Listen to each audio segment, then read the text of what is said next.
normal delivery ka po ba or CS tayo. So, grabe yung CS experience natin. Actually, sobrang positive experience siya. Ang ibig ko sabihin sa grabe experience, pagdating ko ng ospital, parang 2 hours lang ako nag-antay. Dinala agad sa OR, sa operating room. As in, ganun. Hindi po tayo nagpipills ngayon. Skincare reveal. Ang skincare ko ngayon ay Byfina. Byfina lang, wala na akong trinay na iba. Kapag CS ka, hanggang 3 lang dapat ang child mo eh.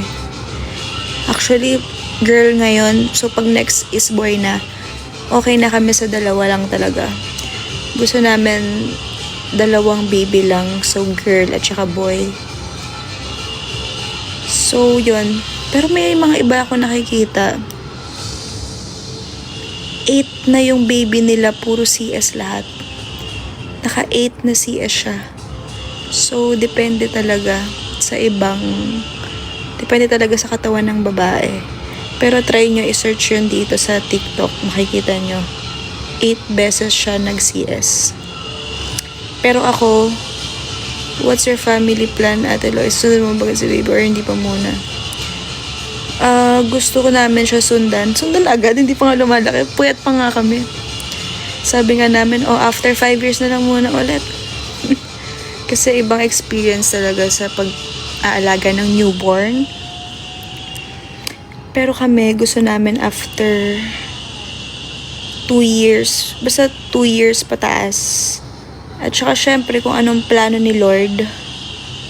'Di ba? Kung ibibigay niya sa atin after 2 years. So, yun. Syempre, importante naman is kaya natin mag-provide talaga na mabibigay natin lahat ng pangangailangan nila. 'Di ba? Skincare reveal, Byfina nga po ang ginagamit po natin.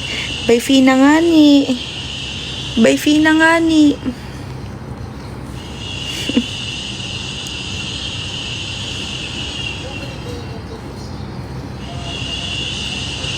Bikini cut, yes. And ang OB natin, ang nag-opera sa atin na OB ay si Doc Arlene Ancheta Alonte. So, tita siya ni Ronnie. Wala talagang sinurrender na natin yung buhay natin kay Lord at sa OB.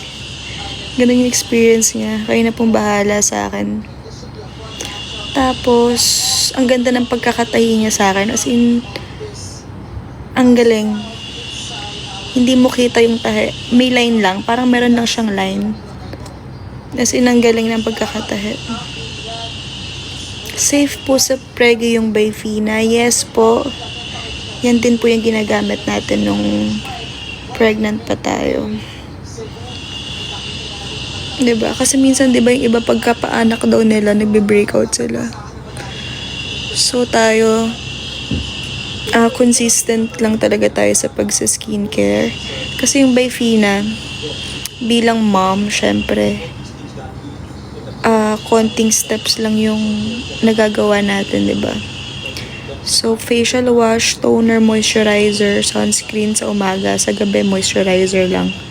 So, 3 steps lang talaga. Tapos, yung toner pa namin sa Byfina ay spray lang. So, hindi mo na kailangan ng cotton. Diba? Yes, CS po tayo. Ano po weight nyo after giving birth? Actually, hindi. Aray ko. Yung tulog na siya, biglang umaano pa eh.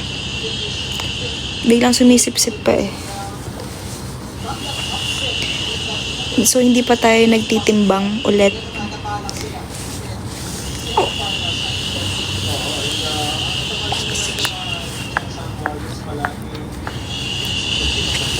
Tinanggal naman.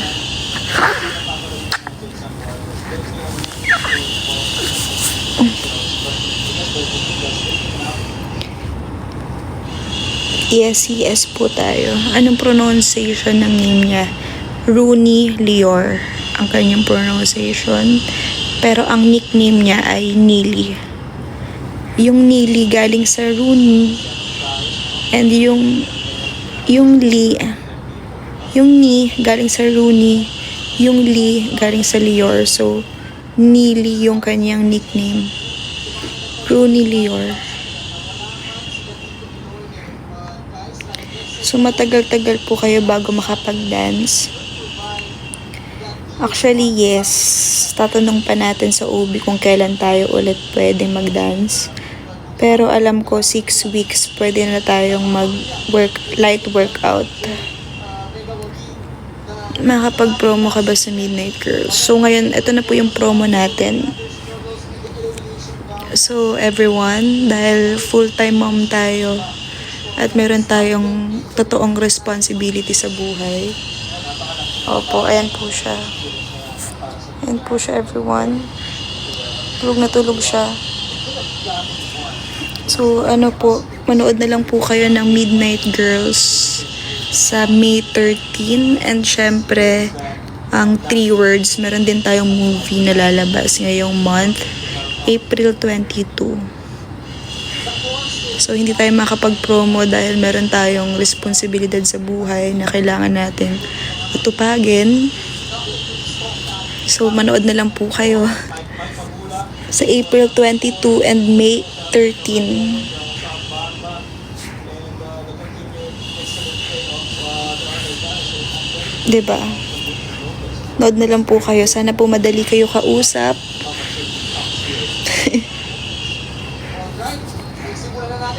Bakit po Lior? Actually, yung Lior, pag binaliktad mo yung I-O, Loy yan, Loy. So, Loisa. Tapos yung R, galing sa Ronnie. So, Lior. Tapos, ang meaning niya is light. Yung Lior. So, my light.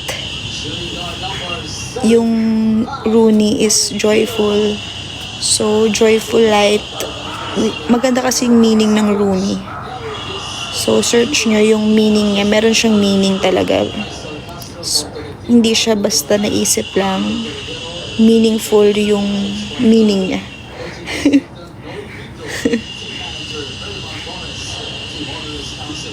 Diba? Hindi pa tayo nakapag-blower ng buhok.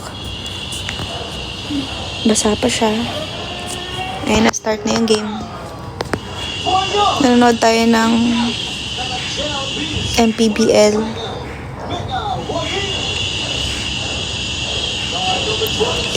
Iba-vlog nyo ba si baby pang memories niya?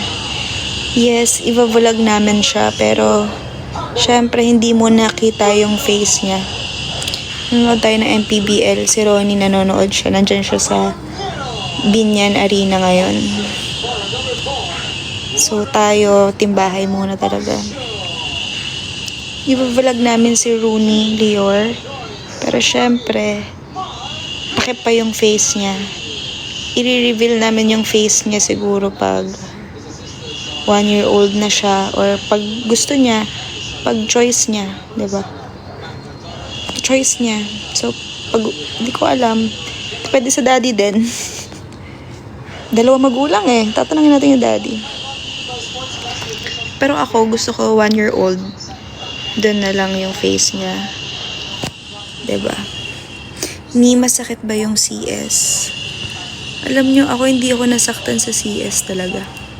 Or baka mataas lang yung pain tolerance ko. Na marami na ako masyadong pinagdaan ng mas masasakit ko. Diba, humugot pa tayo. Masyado na ako maraming pinagdaanan para masaktan pa sa CS. Hindi, biro lang. Hindi siya masakit eh kasi meron tayong nilalagay na spinal anesthesia. Yung spinal anesthesia, actually hindi rin siya masakit. Ang masakit, yung pag i-inject yung spinal anesthesia kasi kailangan ipitin mo yung tiyan mo. Kailangan mong ipitin yung tiyan para ma-inject nila sa walang buto, yung spinal anesthesia. So, hindi siya masakit eh. ano lang siya, uncomfortable lang siya. Kasi naiipit yung baby. Naiipit yung baby sa tiyan mo. Yung parang nararamdaman mo yung ribs niya.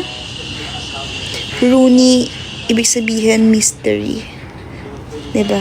So, kaya ayaw namin pakita yung face niya kasi mystery pa siya. So, yes, CS po tayo. Hindi siya masakit eh. Mas masakit yung healing time niya. Yung first week ang masakit. Kasi syempre, humilom na yung anesthesia. Mararamdaman mo na talaga yung pinaghiwaan sa'yo. Pero ako, 1 week lang akong antibiotic at saka pain reliever. 1 week lang. Tapos after nun, okay na. Kailan birthday niya? March 12. Choice mo ba CS? Actually, tayo, low placenta plus may siya, nuchal cord ba tawag dun?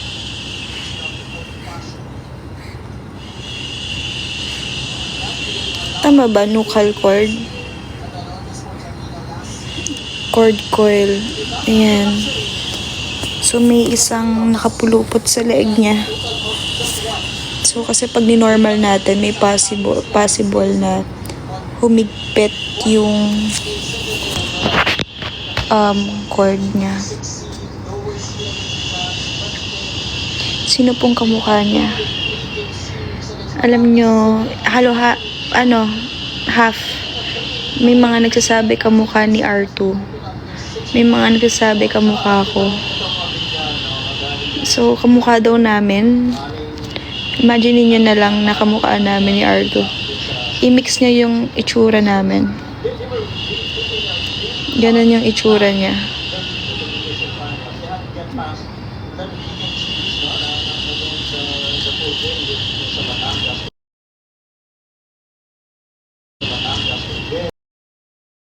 So, natin yan. Gagawa tayo ng vlog about mga questions sa birth. Sagutin natin. Pero ngayon tulog na siya. So, 1% na lang. Hindi nakapag-charge ang mommy. Kaya lumabo kasi malulobat na. Love you.